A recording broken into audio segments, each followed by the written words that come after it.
पहले दिमाग को समझ सको तो तुम अपनी किस्मत बदल सकते हो।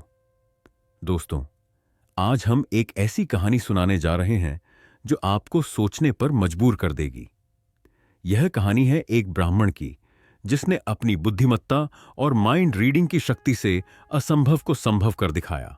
इस कहानी में छिपे हैं जीवन बदलने वाले रहस्य, और अगर आप इन्हें समझ गए तो आपकी जिंदगी भी बदल सकती है। तो इस सफर में हमारे साथ बने रहिए, और अगर आप नई नई प्रेरणादायक कहानियां और गहरी जीवन सीखें पाना चाहते हैं तो चैनल को सब्सक्राइब करना न भूलें। बहुत समय पहले एक छोटा सा गांव था। वहां एक ब्राह्मण रहता था। वह अत्यंत बुद्धिमान था, लेकिन गरीब भी था। लोग उसकी दरिद्रता का मजाक उड़ाते कहते, अरे ब्राह्मण, तुम्हारी विद्या का क्या फायदा जब पेट भरने के लिए भी तुम्हारे पास कुछ नहीं है। ब्राह्मण बस मुस्कुराता और कहता, जिसके पास मन की शक्ति हो वह कभी गरीब नहीं रह सकता। गांव के लोग उसकी बातों को हल्के में लेते, लेकिन वह जानता था कि जो भी अपनी सोच को नियंत्रित कर लेता है वह पूरे संसार को नियंत्रित कर सकता है। एक बार की बात है, एक दिन राजा ने घोषणा किया कि जिसके पास अनोखी विद्या होगी उसे दरबार में बुलाया जाएगा और उपहार दिए जाएंगे। गांव के कई लोग राजा के दरबार में जाने की तैयारी करने लगे।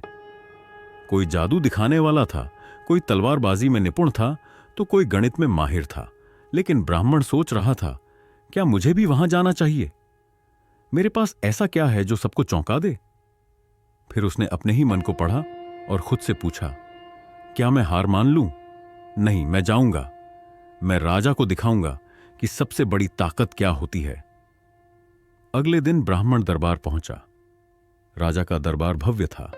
सोने के सिंहासन पर राजा बैठा था और उसके चारों ओर सैनिक खड़े थे। राजा ने ब्राह्मण की ओर देखा और कहा, तुम कौन हो और क्या कर सकते हो?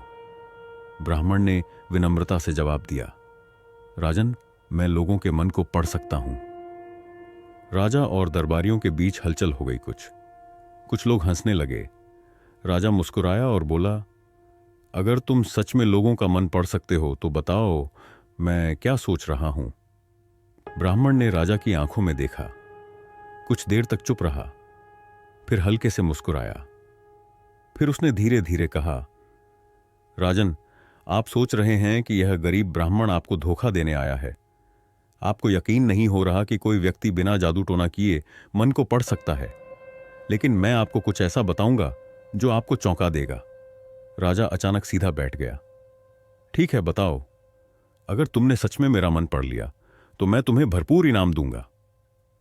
ब्राह्मण ने राजा की ओर देखा और कहा, राजन, आप अंदर से बहुत डरते हैं। आप अपनी ताकत के पीछे अपनी असुरक्षा छिपाते हैं। आपको डर है कि लोग आपको केवल आपके सिंहासन के कारण सम्मान देते हैं, न कि आपकी असली योग्यता के कारण। यह सुनकर राजा आश्चर्यचकित रह गया। दरबारियों में कानाफूसी शुरू हो जाती थी। यह बात राजा के दिल को लग गई। यह तो वही था जो वह अपने अंदर महसूस करता था, लेकिन कभी किसी से कह नहीं पाया था। ब्राह्मण मुस्कुराया और बोला, राजन, यह कोई जादू नहीं बल्कि एक सरल कला है। लोगों की आंखों में देखना आना चाहिए।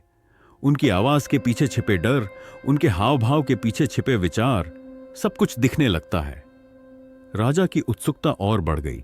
वह सिंहासन से आगे झुकते हुए बोला, तो क्या मैं भी यह सीख सकता हूं? ब्राह्मण ने सिर हिलाया और कहा, हर कोई सीख सकता है। बस एक बात समझ लीजिए, मन को पढ़ने के लिए आपको पहले खुद को पढ़ना सीखना होगा। राजा ने चौंक कर पूछा, खुद को पढ़ना? ब्राह्मण ने उत्तर दिया, क्या? हां राजन, हर इंसान के विचार उसकी आंखों, चेहरे के भाव और आवाज में छिपे होते हैं। लेकिन इन्हें समझने के लिए पहले आपको अपने ही विचारों को जानना होगा। आप अपने डर को पहचानें, अपनी इच्छाओं को समझें, अपने मन के भावों को देखें। जब आप खुद को समझ जाएंगे तब दूसरों को पढ़ना भी आसान हो जाएगा। मन पढ़ने की 3 शक्तिशाली विधियां राजा अब पूरी तरह से ध्यान लगा चुका था। ब्राह्मण ने अपनी बात जारी रखी। पहली विधि, आंखें सबसे ज्यादा बोलती हैं। अगर तुम किसी के मन को पढ़ना चाहते हो तो उसकी आंखों में देखो। ब्राह्मण ने राजा को एक उदाहरण दिया। अगर कोई व्यक्ति डर रहा हो तो उसकी आंखें बार बार इधर उधर दौड़ेंगी। अगर कोई झूठ बोल रहा हो तो वह आंखें चुराने लगेगा। अगर कोई उत्साहित हो तो उसकी आंखों की चमक बढ़ जाएगी। राजा ने सिर हिलाया। यह तो सच है। दूसरी विधि, शब्दों के पीछे छिपे विचार। ब्राह्मण ने कहा, लोग हमेशा सच नहीं बोलते, लेकिन उनके शब्दों में उनका असली डर और भावनाएं छिपी होती हैं। अगर कोई कहे कि मुझे फर्क नहीं पड़ता, तो हो सकता है कि उसे वास्तव में बहुत फर्क पड़ रहा हो। अगर कोई कहे मैं यह कर लूंगा, लेकिन उसकी आवाज में आत्मविश्वास न हो, तो समझ जाओ कि वह डर रहा है। राजा ने ब्राह्मण की बात को गौर से सुना और सिर हिलाया। तो असली खेल शब्दों में नहीं, उनकी भावना में छिपा होता है। तीसरी विधि, हाव भाव और शरीर की भाषा। ब्राह्मण ने कहा, राजन, एक व्यक्ति का शरीर कभी झूठ नहीं बोलता। अगर कोई आत्मविश्वास से भरा है तो उसकी मुद्रा सीधी होगी, लेकिन अगर वह डरा हुआ है तो उसके कंधे झुके होंगे, वह खुद को समेटकर बैठेगा। अगर कोई झूठ बोल रहा है तो वह बार बार अपनी नाक छू सकता है या अपनी हथेलियां छुपा सकता है। राजा ने अपनी कुर्सी पर सीधा बैठते हुए कहा, तो इसका मतलब यह हुआ कि अगर कोई इन 3 चीजों को समझ ले तो वह किसी का भी मन पढ़ सकता है। ब्राह्मण ने सिर हिलाया और मुस्कुराकर कहा, बिल्कुल सही राजन, यही मन पढ़ने की कला है। दोस्तों, क्या आप भी यह सीखना चाहते हैं? अगर हां, तो सबसे पहले खुद को समझिए, अपने डर, अपनी इच्छाओं और अपनी भावनाओं को पहचानिए। जब आप खुद को समझ जाएंगे, तब आप दूसरों को भी आसानी से समझ सकेंगे। अगर आपको यह ज्ञान महत्वपूर्ण लगा, तो अभी इस वीडियो को लाइक करें और नीचे कमेंट में लिखें, मैं अपने मन को पढ़ना सीखना चाहता हूं। और अगर आप चाहते हैं कि आपको जीवन बदलने वाली ऐसी ही कहानियां मिलती रहें, तो अभी हमारे चैनल को सब्सक्राइब करें और घंटी का बटन दबाएं। राजा अब बेहद उत्साहित था। उसने ब्राह्मण से कहा, अगर यह सच है तो मैं इसका अभ्यास करना चाहता हूं। ब्राह्मण मुस्कुराया और बोला, तो ठीक है राजन, मैं आपको एक परीक्षा दूंगा। मैं आपके सामने 3 दरबारी खड़े करूंगा। आपको उनके चेहरे, उनकी आवाज और उनकी शारीरिक भाषा को देखकर बताना होगा कि वे क्या महसूस कर रहे हैं। राजा ने चुनौती स्वीकार कर ली। ब्राह्मण ने राज से कहा, राजन, अब मैं आपकी परीक्षा लूंगा। यहां आपके सामने 3 दरबारी खड़े होंगे। आपको उनकी आंखों, उनके शब्दों और उनके हाव भाव को देखकर बताना होगा कि वे क्या महसूस कर रहे हैं। राजा ने आत्मविश्वास से सिर हिलाया और कहा, मैं तैयार हूं। पहली चुनौती, भय को पहचानो। पहला दरबारी राजा के सामने आया। वह सिर झुकाए खड़ा था। उसकी सांसें तेज थीं और वह बार बार अपनी उंगलियां मरोड़ रहा था। राजा ने उसे गौर से देखा और मुस्कुराकर कहा, तुम डर रहे हो। तुम्हें चिंता है कि मैं तुमसे कुछ पूछूंगा और तुम उसका उत्तर नहीं दे पाओगे। दरबारी ने चौंककर सिर उठाया और कहा, हां राजन, यह सच है। दरबार में हलचल मच गई है। राजा को देखकर सब आश्चर्यचकित रह गए। ब्राह्मण मुस्कुराया, शाबाश राजन, आपने पहली चुनौती पार कर ली। दूसरी चुनौती, झूठ को पहचानो। अब दूसरा दरबारी आया। उसने राजा से कहा, मुझे आपसे कोई डर नहीं है, मैं हमेशा सच ही बोलता हूं। राजा ने ध्यान से उसकी आंखों की हलचल को देखा।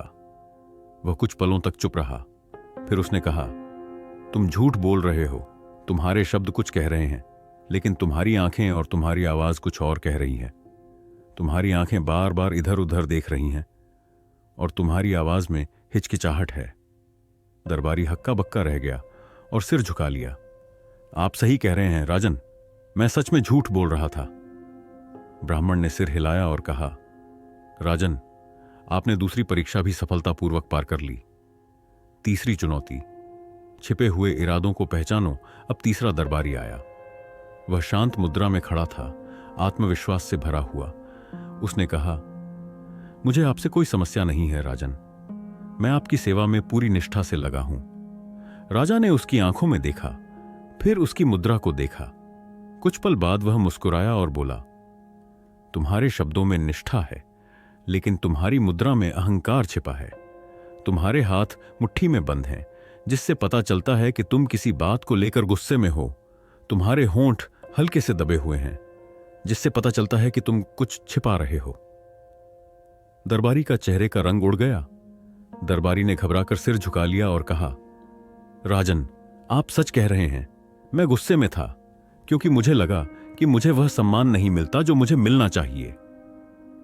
राजा की नजर ब्राह्मण पर गई, जिसने संतोषपूर्वक सिर हिलाया। राजन, आपने सीख लिया कि मन कैसे पढ़ा जाता है। अब आप समझ सकते हैं कि हर व्यक्ति के शब्दों से ज्यादा उसके हाव भाव और आंखें सच बोलती हैं। दोस्तों, अगर आपको यह विद्या सीखनी है तो सबसे पहले स्वयं को पहचानना सीखिए। जब आप अपने डर, अपनी भावनाओं और अपनी सोच को समझ पाएंगे, तभी आप दूसरों को भी सही से पढ़ सकेंगे। अगर आप इस विद्या को अपने जीवन में अपनाना चाहते हैं तो अभी इस वीडियो को लाइक करें और कमेंट में लिखें, मैं अपने मन को समझना और दूसरों को पढ़ना सीखना चाहता हूं। और अगर आप ऐसी ही प्रेरणादायक कहानियां रोजाना देखना चाहते हैं तो चैनल को सब्सक्राइब करें और घंटी का बटन दबाएं। अब कहानी में वापस लौटते हैं। राजा ने ब्राह्मण की ओर देखा और कहा, हे महान ब्राह्मण, आपने मुझे अमूल्य ज्ञान दिया है। यह सोने चांदी से भी कीमती है। आपने मुझे सिखा दिया कि मन को कैसे पढ़ा जाता है। लेकिन क्या यही सबसे बड़ी शक्ति है? ब्राह्मण मुस्कुराए और बोले, राजन, मन को पढ़ना एक महान विद्या है, लेकिन इससे भी बड़ी एक और शक्ति है। राजा आश्चर्य से बोला, क्या उससे भी बड़ी कोई शक्ति हो सकती है? ब्राह्मण ने गंभीर स्वर में कहा, हां राजन, मन को नियंत्रित करने की शक्ति। राजा थोड़ा उलझन में था।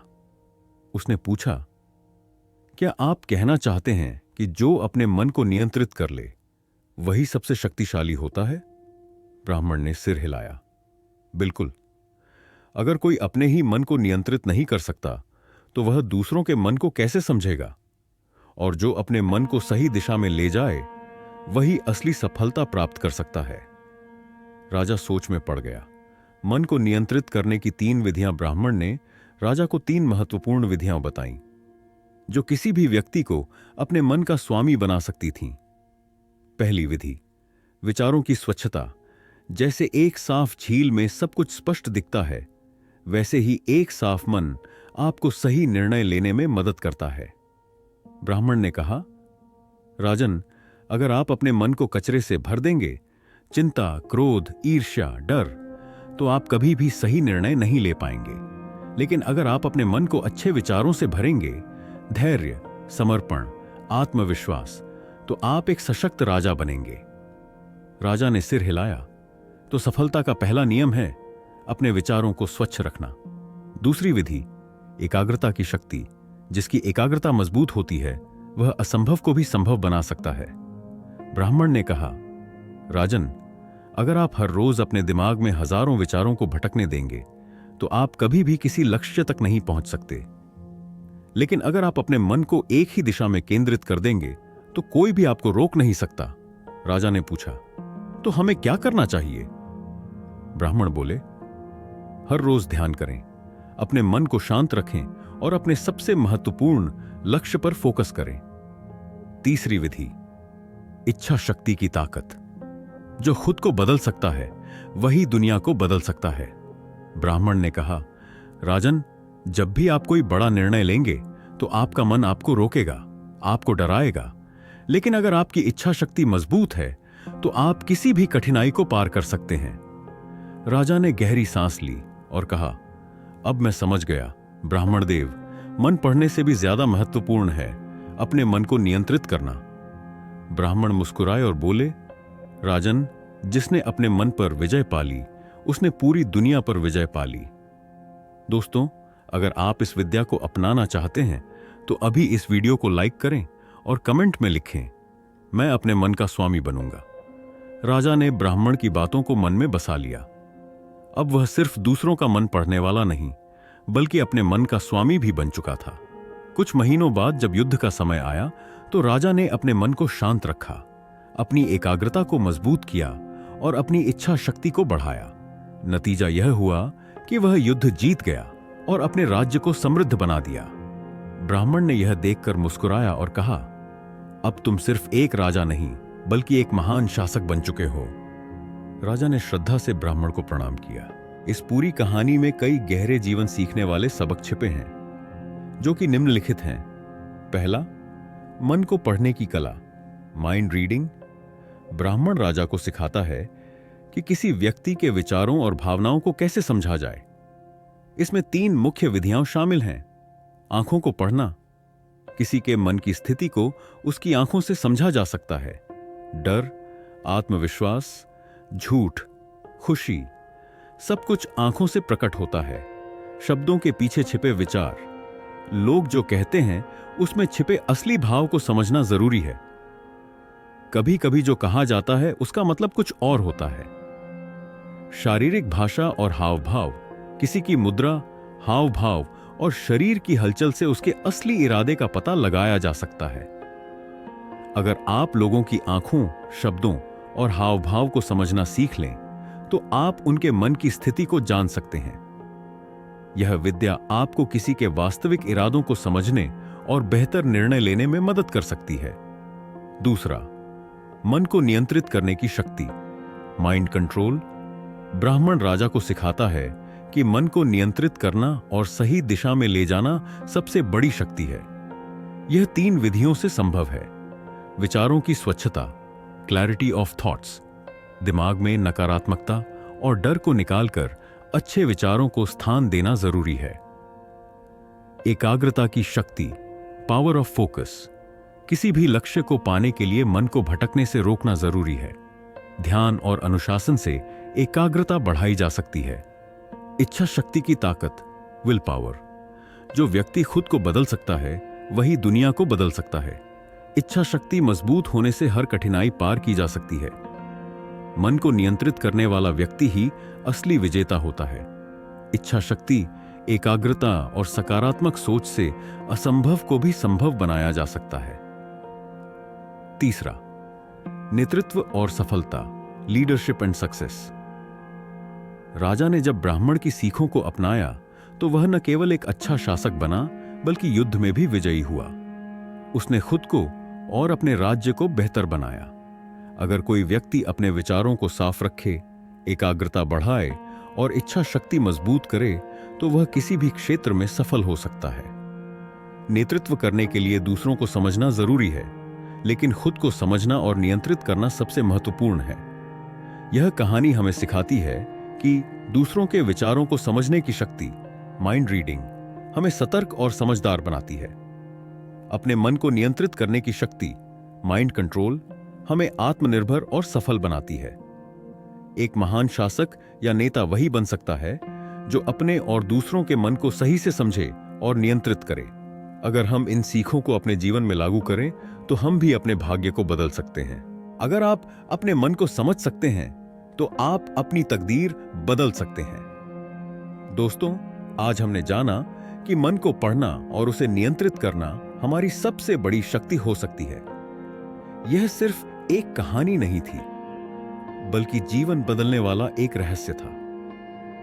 अगर आप इन सीखों को अपनाते हैं तो आप अपनी सोच, अपने निर्णय और अपनी जिंदगी को पूरी तरह से बदल सकते हैं। लेकिन यह सिर्फ शुरुआत है। अगर आप ऐसी ही प्रेरणादायक कहानियों और जीवन बदलने वाली सीखें पाते रहना चाहते हैं तो अभी इंस्पायर्ड गुरु चैनल को सब्सक्राइब करें, वीडियो को लाइक करें और अपने दोस्तों के साथ शेयर करें। याद रखें, बड़ा बनने के लिए बड़ी सोच और सही मार्गदर्शन जरूरी है, और यह चैनल आपको वह दिशा दिखाने के लिए हमेशा आपके साथ है। तो आइए अपने अंदर छिपी ताकत को पहचानें और अपनी जिंदगी को एक नई ऊंचाई तक पहुंचाएं। अभी सब्सक्राइब करें और सफलता के इस सफर का हिस्सा बनें।